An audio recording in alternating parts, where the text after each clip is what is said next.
When you're part of a military family, you understand sacrifice and support. So at American Public University, we honor your dedication by extending our military tuition savings to your extended family. Parents, spouses, legal partners, siblings, and dependents all qualify for APU's preferred military rate of just $250 per credit hour for undergraduate and master's level programs. American Public University. Value for the whole family. Learn more at apu.apus.edu/military.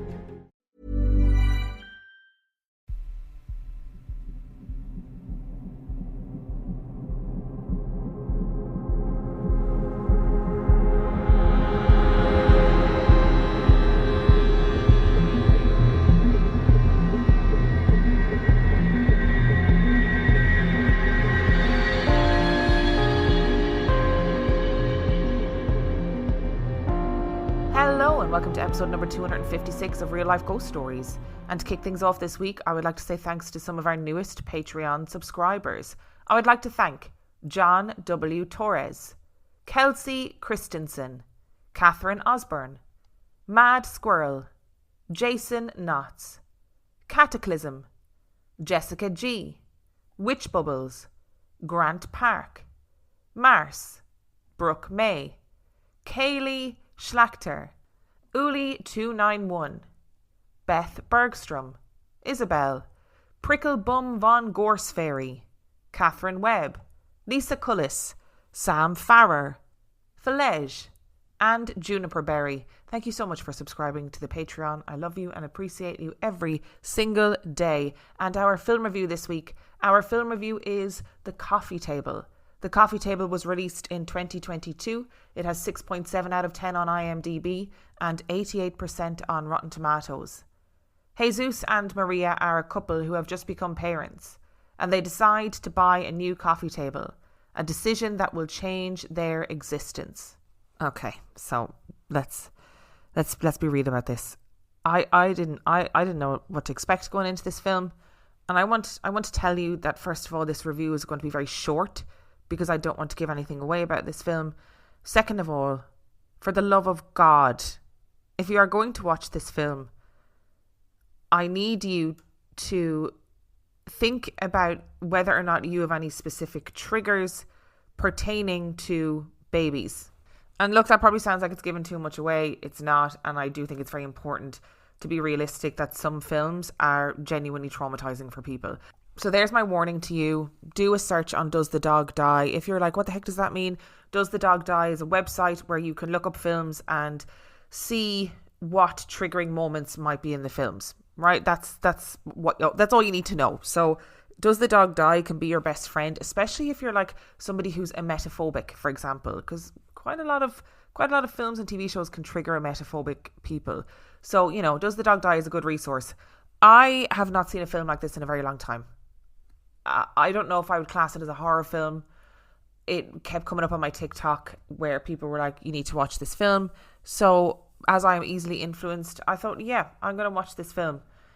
And I read a review right after I'd watched it that said, this is a film where there is actually very little gore. There is very little, nothing really traumatizing happens on screen as such. But you walk away from this film feeling like you've seen all of the gore and blood and violence that you could possibly imagine. And it was such an astute observation by this reviewer. I was like, oh my God, that is so true. That is exactly how I felt afterwards. Honestly, after watching it, I felt like I needed a long bath and a stiff drink. And this film, right, it's really a film about people and the dynamics between people and how people respond to stressful situations. And the performances from everybody involved, the performances were just unbelievable. All of the actors genuinely were incredible. They were just fascinating to watch, believable in every way. They were nuanced. There was nobody that was like morally kind of good or bad. You know what I mean? Nobody was just, this character is a character that you love and they don't do anything wrong. Everybody had their flaws. Like there were bits of it, there were elements that were genuinely funny. This film is billed as a comedy horror. I would argue that it is not. I mean, there are bits that are funny. When the film opens, you meet Maria and Jesus and their new baby, and they're in a furniture shop, and Jesus wants to buy this coffee table, and Maria thinks that it's hideous. I mean, I kind of love the coffee table, I have to say. I didn't think it was that hideous. I would probably have a version of it in my home. And there is a furniture salesman who is trying to sell them this coffee table. And you've got kind of 15 minutes of like the weird dynamic that happens when you've been married to somebody for a really long time, you know, where you know each other so well, you know exactly what buttons to press, you know what things piss each other off about each other, you know, and it's a really fun, like silly, funny, entertaining character study. And because this is a Spanish film and it's all in Spanish, it is obviously subtitled first of all, but second of all, there were kind of jokes and context clues that I didn't understand because they were specific maybe to Spanish culture. So there were elements of it that I was like, oh, I don't really understand what that means. However, it didn't take away from my understanding of the film as a whole. And I think the performances of the actors really is like, it's a testament to how good they were, that even without being immersed in Spanish culture, I could understand, you know, what these jokes were maybe trying to say and the relevance of particular things that were happening within the story. And I have to give a special mention to the character of Jesus, the actor who plays the dad. Oh, what a performance he gives. Like, he doesn't say much at all in the film, actually. But my God, he gives the performance of a lifetime. I was glued to him. And the other characters are fantastic. His wife, Maria, fantastic. Oh, I just, like, the acting in this film was incredible. Now, let's move on to the dislikes. Okay, so this film is so difficult and dark and intense.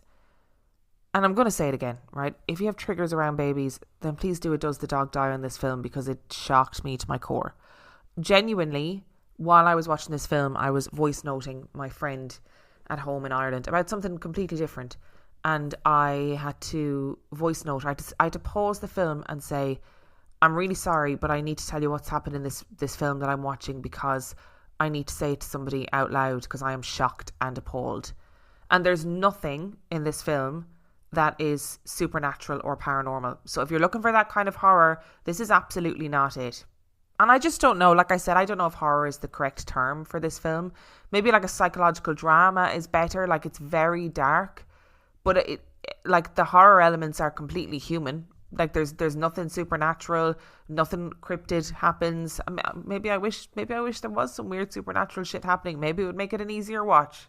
And realistically, you know, at the end of this film, I really did feel empty and despondent. And it popped into my head in the middle of the night when I couldn't sleep, which is a testament to how dark it is. Because I usually don't think about horror films after I've watched them. It's very rare that a horror film would keep me awake at night or, you know, give me nightmares. But this one popped into my head when I was lying awake, and I was thinking, oh God, please not in my head, thank you. But, you know, at the end of the day, it's difficult to know whether or not I recommend this film.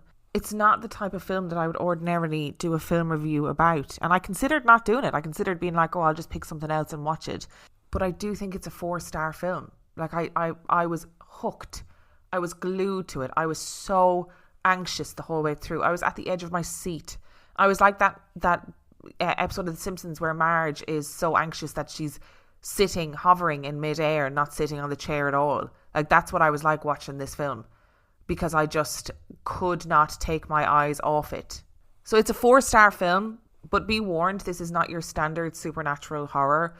This is not paranormal. This is about people, and it is about trauma, and it will leave you feeling bleak and despondent. But listen, if that's what you're into, if that's what you want, then perfect. The Coffee Table is right up your alley. So that's 4 stars for The Coffee Table.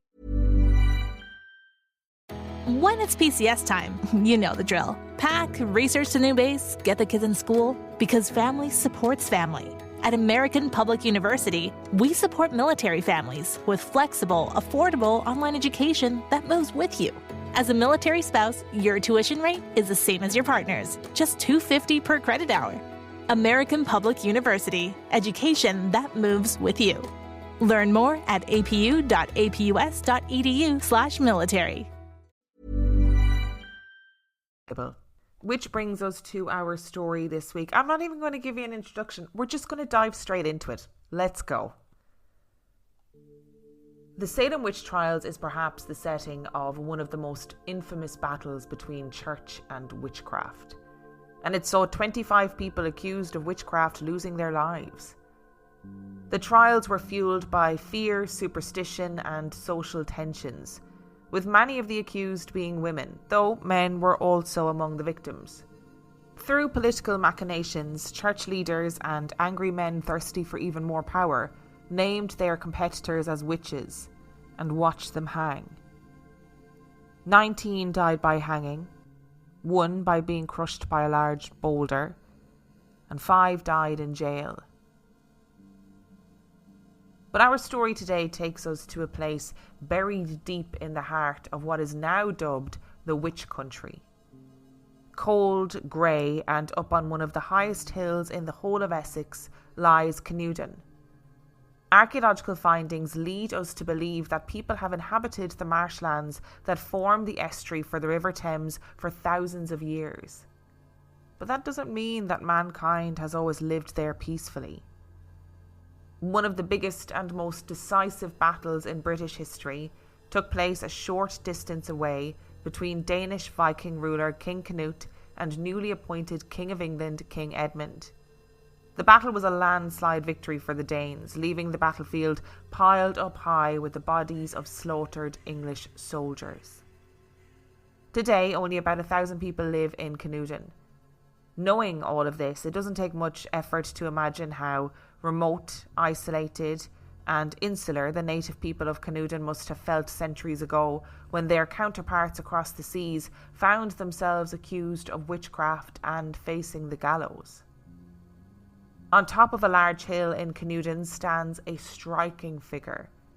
Built in the 14th century, the parish church of St. Nicholas is a church quite unlike any other. About a century after the church was first established, Henry V, wanting to commemorate his victory over the French in Agincourt, added the dominating, awe-inspiring church tower. The new and breathtaking feature is what, perhaps, sealed the fate for the village of Canewdon. So the legend goes, it is around this tower that an aspiring witch should run if she wants to join a coven. Some say she should run around the tower 13 times on Halloween. Others say she has to dance at the foot of the tower at midnight. But all versions of the story for this young apprentice end with her summoning the devil himself. He would then make his mark upon the girl, grant her supernatural powers, and place her into one of his many covens. The people of Canewdon village would know whenever a new witch had joined a coven by carefully watching the tower themselves. It wasn't that they took turns to stand guard at the tower per se, but it was the tower itself that would warn the villagers. If a stone from the tower fell, the villagers would know that one of the witches of the coven had died and another witch had taken her place. As many of the locals at Canewdon will warn you, the church tower at St. Nicholas's is not to be trifled with. As the legend goes, anyone walking around the tower at midnight will find themselves forced to dance with the witches until morning. Run backwards around the tower 3 times and you'll be confronted by a ghost. Run around it 3 times anti-clockwise and a portal will open to send you back in time. Walk around it 7 times on Halloween and a witch will reveal herself to you. 13 times on Halloween and you, yourself, will become invisible. Be foolish enough to run around the tower anti-clockwise on Halloween and you'll find yourself face to face with the devil. It's perhaps no surprise to find then that the church itself has become a hotbed of paranormal activity. Witnesses report seeing a faceless lady in grey wearing a bonnet near the west gate of the churchyard. Some report seeing a headless ghost inside the church, who allegedly sweeps up his victims and dumps them in one of the nearby ditches. And according to local legend, a motorcyclist in the 1980s was chased by something he could only describe as a demonic entity as he drove by the church. This creature pursued the man for a great distance before the terrified biker had been able to shake him. When he asked, how he knew that this entity had not been of this world. The biker explained that whatever it was had been running at the same speed as his motorbike.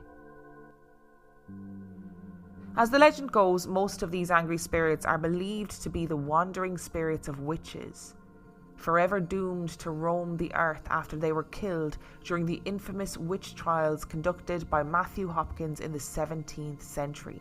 But perhaps strangely for a place so rife with paranormal activity, when it comes to witch trials, it seemed like the history books of Canewdon provide slim pickings, especially because Matthew Hopkins never visited the village himself.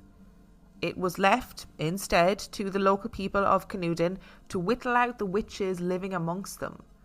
But these supposed witches had already long established themselves into the very heart of Canewdon and had already wormed their way well into the foundations of the church. Hiding amongst the people of Canewdon were 3 known witches. Well, perhaps more honestly, there were 3 witches that the community felt they had the power to take before the courts, and they would do so over the span of 10 years. First was Rose Rye, an elderly spinster who was known around the one street village to live as a witch. She would go before the judges in 1580. Her alleged crime was bewitching a 1-year-old baby, Joanna Snow, to death. Rose pleaded not guilty, and she was in fact found innocent at court, but nevertheless her fate was still a bleak one. At the time, even if you were found innocent, someone who had been in jail had to pay a fee in order to be released. Probably as a result of being unable to pay this fee, instead of being let go after her trial, Rose was sent back to jail. She would stay there for the next few months until she ultimately died behind bars. Cicely Mackin would follow Rose 5 years later, but her trial would go a little smoother. Known to be a little bit of an outsider and for having a slightly rebellious streak, Cicely's life hung in the balance. But she had an ace up her sleeve. All she had to do was find 5 willing witnesses who would swear before the courts that Cicely was no witch. And she managed to do just that, and was released from jail with a warning. She would have 5 years to change her ways and mend her fences, and that was that. Except another woman known as Goodwife Mackins would appear before the courts in 1590, exactly 5 years after Cicely received her warning. So here's the thing. When Cicely was first arrested, her name was registered as M-A-K-Y-N, Mackin, but now appeared on the court documents as M-A-K-I-N. But scholars believe that it is safe to say that Cicely Mackin and the Goodwife Mackins were one and the same person. This is especially true as during that period of history in particular, the spelling of words could in fact change from region to region or even from person to person. So it's pretty safe to assume that Cicely was back in court once again to prove that she had seen the error of her ways. Only, the Goodwife Mackins was indicted for witchcraft, meaning that Cicely was back in court for exactly the same charges as before. Turned out she hadn't quite changed her ways during the previous 5 years, and this time she would face the consequences of her perceived actions. It wasn't, however, to the gallows or even to the local witch cage and lake that Cicely would go. She would receive a fate worse than death. Cicely was excommunicated, essentially damning her soul for the rest of eternity. And so it would turn out that the village of Canewdon had only 2, not 3 witches, and one of them had even been acquitted. That was a long shot for any person finding themselves accused of being a witch. But for Canewdon, even with the witch they did have, they'd first let her go with a slap on the wrist, and then the second time they let her walk out of court with her life still intact. This was at an historical point in time when other places around the world were either hanging their witches or burning them alive at the stake. Was it possible that the people of Canewdon were kinder than most? Or was it that they found the crime of being a witch less heinous than their more fervent contemporary counterparts? Perhaps the truth is hidden somewhere in how they treated their next infamous local witch. Born the 7th son of a 7th son in 1780, James Merl was no ordinary witch. He first tried his hand at a more amenable and worldly trade by becoming a shoemaker, but this would put him on a collision course with another man who would change James's life forever. One day, a wizard called Nebawad came into James's shoe shop and the two got talking.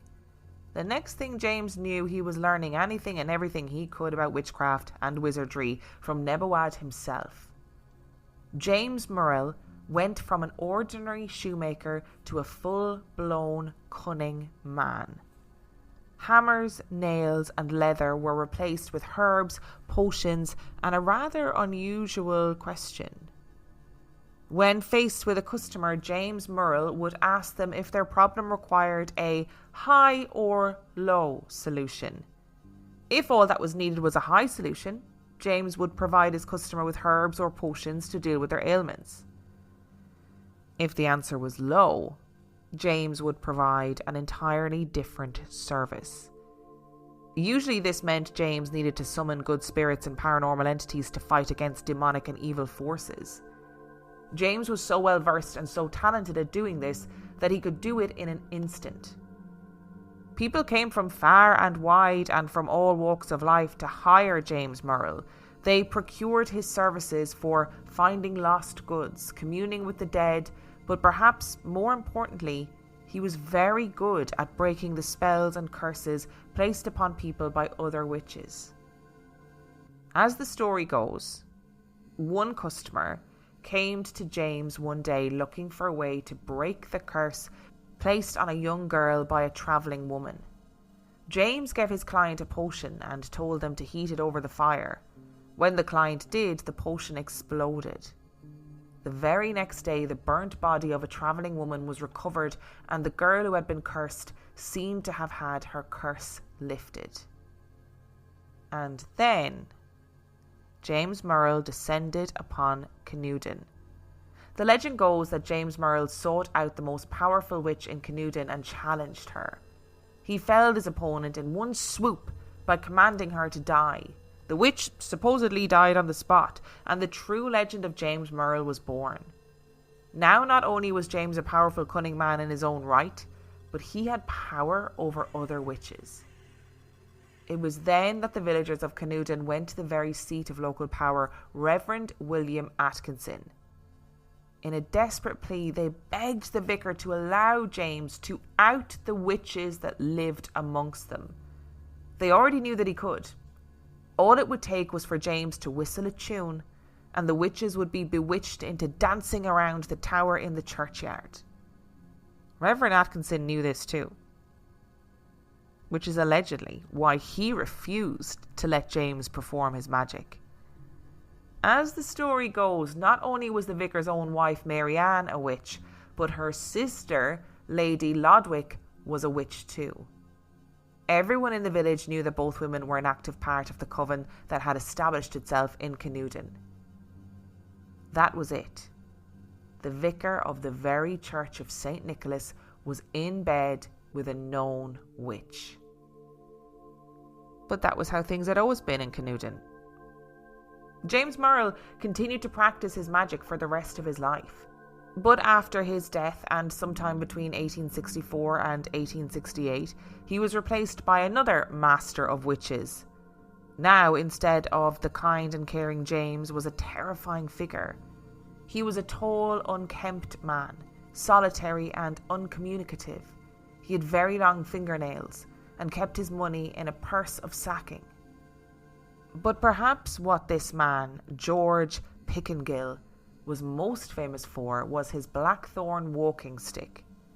Through the dark magic that had been passed on to him for generations, George was known to perform all kinds of supernatural deeds. He could control animals and walk incredibly fast. But most importantly, George could curse. The villagers of Canewdon were terrified of offending George. One wrong word or a backwards glance, and George could have his victims bedridden in an instant. The only way to break a curse placed on someone by George Pickingill was to touch his blackthorn walking stick. George was also said to have power over the other witches of Canewdon, and by then there were believed to be 6 of them. 3 of cotton and 3 of silk, the saying goes, implying that there would always be 3 witches of Canewdon from the peasant class and 3 from the upper classes. It's said that George could summon the witches under his control with his wooden whistle, and by the end of his life he was the master of 9 covens spread out over Essex, Hampshire, Hertfordshire, Norfolk and Sussex. According to the author Charles Lefebvre, George was able to gain such power by selling his soul to the devil. To strengthen his growing power, George would meet with other practitioners of black magic from across Europe and would even hold giant orgies in the churchyard with the witches from his coven. According to Lefebvre, a newly appointed vicar once decided to stop George in the middle of one of these sordid gatherings.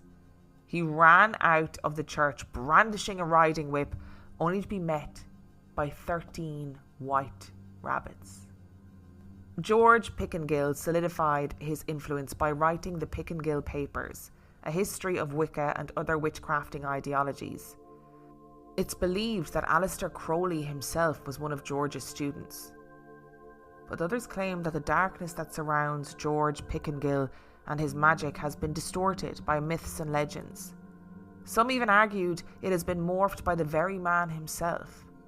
Those who knew him claim that as George grew older, he enjoyed leaning into his growingly black reputation and scaring those who believed that he was truly evil.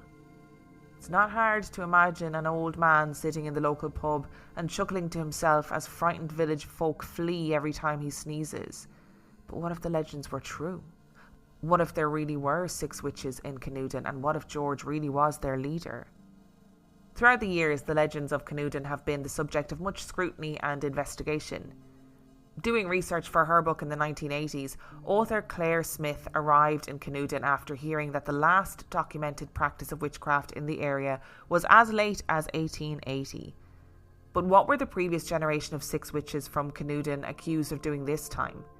Dancing in the churchyard? Summoning Satan? Practicing dark magic? No, they were accused of bewitching wagon wheels. Through the help of their imp familiars, these local women were said to cause punctures in wagon wheels. The legend then grew to say that anyone riding a bike in Canewdon would end up with a punctured tyre. It's perhaps safe to say that Claire Smith felt rather safe about testing fate as she drove her car up to St. Nicholas's Church over a century later. She went into the now infamous building, conducted her research and came back out only to find a chilling warning. After having had a look at the carved witch's cat and the old altar tomb, where it is said the children used to listen to the devil rattling his chains, Claire later wrote, "I found that my car had its first puncture for over 5 years." Safe to say that the tradition of witches is very much alive and well in the remote village of Canewdon, so much so that the church has to cordon off the church tower every Halloween to prevent trespassers searching for the paranormal. There is nothing I love more than some folklore, some British folklore about running around churches.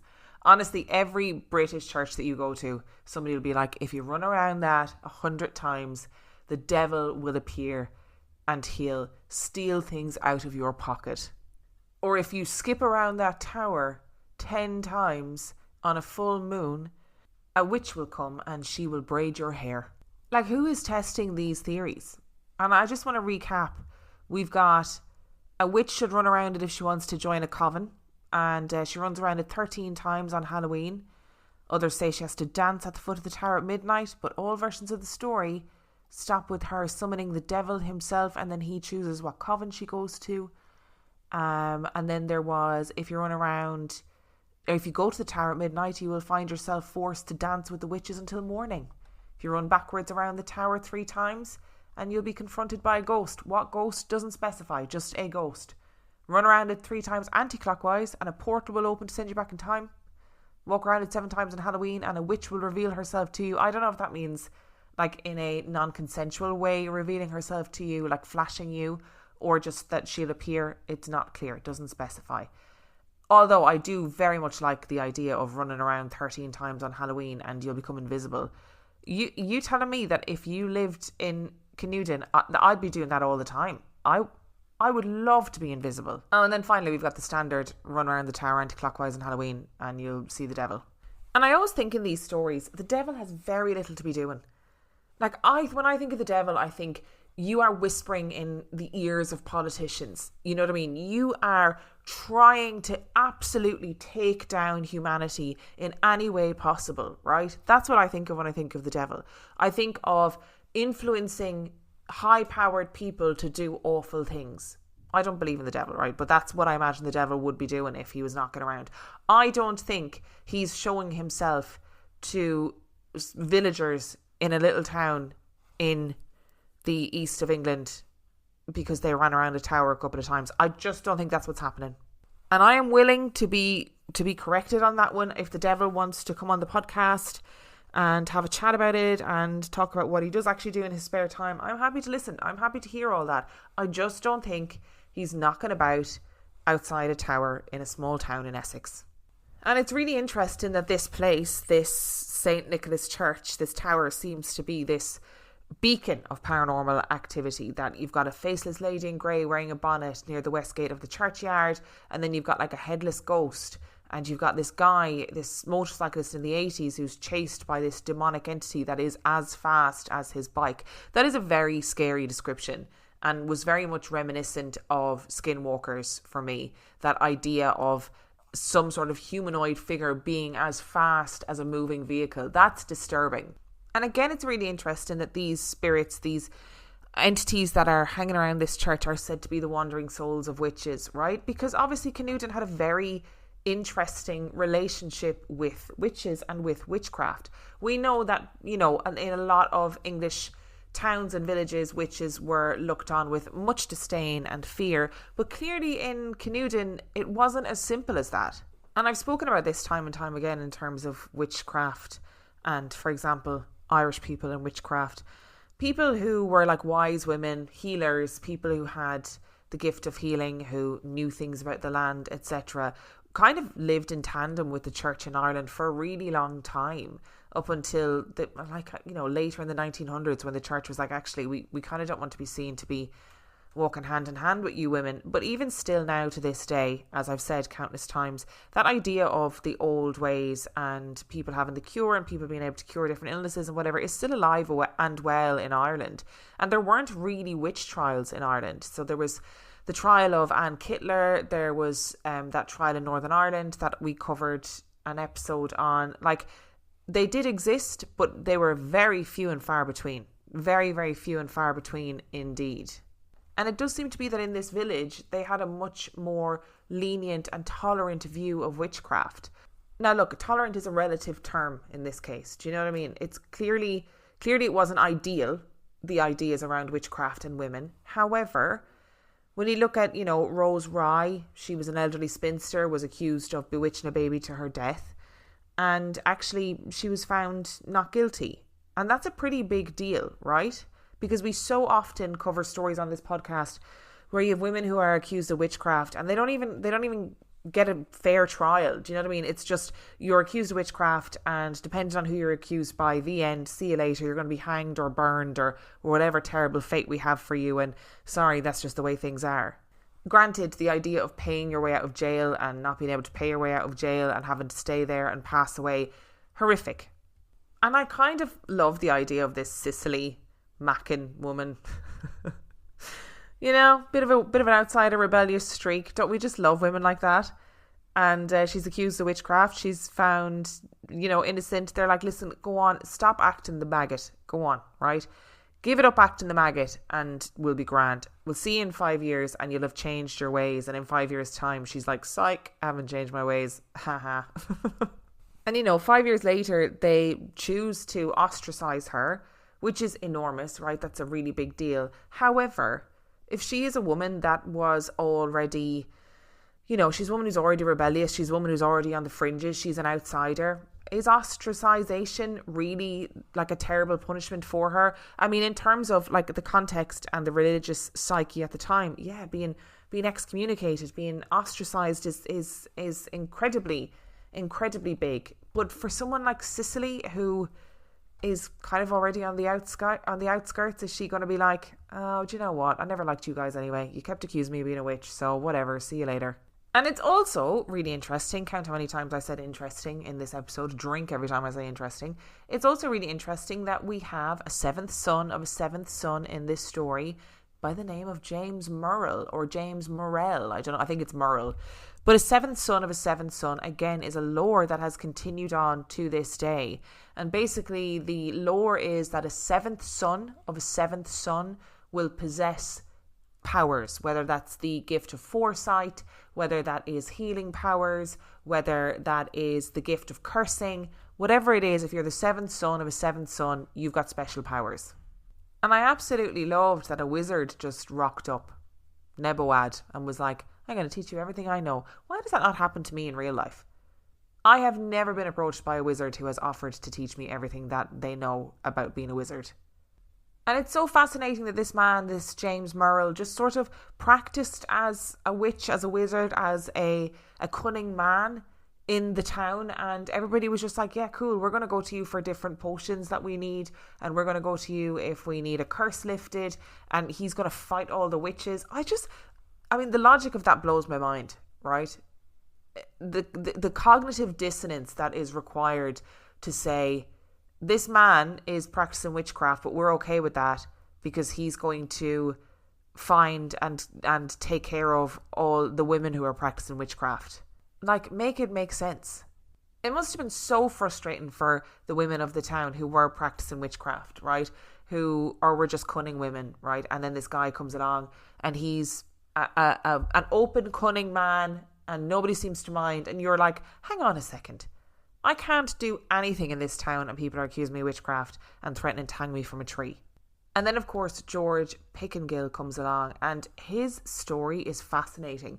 I'm genuinely considering doing an entire episode on him alone because there's all these mad stories about him. Like there's one story about a guy like who came to see him for a cure for something and walked in to find him like lying on a bed with white mice suckling from his nipples. I mean, that's an image. And George Pickingill was a very, very real person. You know, he was photographed. You can see pictures of him. He, died in 1909. Like, he lived a really long life and lots of people knew about him. Also, I would quite like the supernatural ability to walk really fast. I'd be annoyed if that was my superpower, but I would appreciate it if it just so happened that I was able to walk really, really fast. And there is nothing that I love more than a story that ends with a weird coincidence. Because when we talk about witchcraft today, right, we talk about the Salem witch trials, we talk about the Pendle witches, etc. You're talking about people who behaved in a way that wasn't deemed appropriate by society. Now, that can be absolutely ridiculous by modern standards, but it can be things like, people who are healers, people who are cunning women, people who are cunning men, people who had neurodivergences. There was lots of reasons as to why somebody might be accused of witchcraft. But I love the fact that at the end of this story, we learn that these witches, the last witches that were accused in Canewdon, were these witches who were putting punctures into wagon wheels. Because that's a kind of a wild thing to do. But it's not really devastating, but it's very inconvenient. It would be very annoying. And then you have this researcher who goes to the church, comes out, and there's a puncture in her tire. Now listen, we can say that it's a weird coincidence, of course. Or we can say that maybe there were witches there all along and they're like, yeah, we were there. We did our thing. We were cunning women. We helped women give birth. We looked after people who were in need. People didn't respect us for it. They didn't appreciate it, but we were there and we're going to show you now that we were there. Thank you so much for listening to today's episode. I apologise if it sounded a bit weird and disjointed. Usually when I'm recording main episodes, I record it in one go. But I had to do this in multiple different takes because I went and collected my new cat today, who is a little black cat, and his name is Hades, and he is 4 years old, and he's currently sitting on my lap and is being very needy and is not appreciating me recording at all. He just wants all of my attention. So if everything felt a bit, hectic and disjointed, that is why. We've had a lot of urgent cat business to attend to today. So welcome, Hades, to the Real Life Ghost Stories family. He is very lovely and is currently having a bit of a snooze and looking very much like a witch's familiar. Thank you so much for listening to today's episode, and if you would like to send in your story, you can do so by emailing it to reallifeghoststoriespodcast@gmail.com. You can also check out the website reallifeghoststoriespodcast.com, and if you are desperate for some extra content, you can subscribe to the Patreon. That is patreon.com/reallifeghoststories, where for $5 a month or $2 a month you get access to heaps of extra content, as well as every single main and mini episode completely ad-free. And on that note, I shall see you next time. When it's PCS time, you know the drill. Pack, research the new base, get the kids in school, because family supports family. At American Public University, we support military families with flexible, affordable online education that moves with you. As a military spouse, your tuition rate is the same as your partner's, just $250 per credit hour. American Public University, education that moves with you. Learn more at apu.apus.edu/military.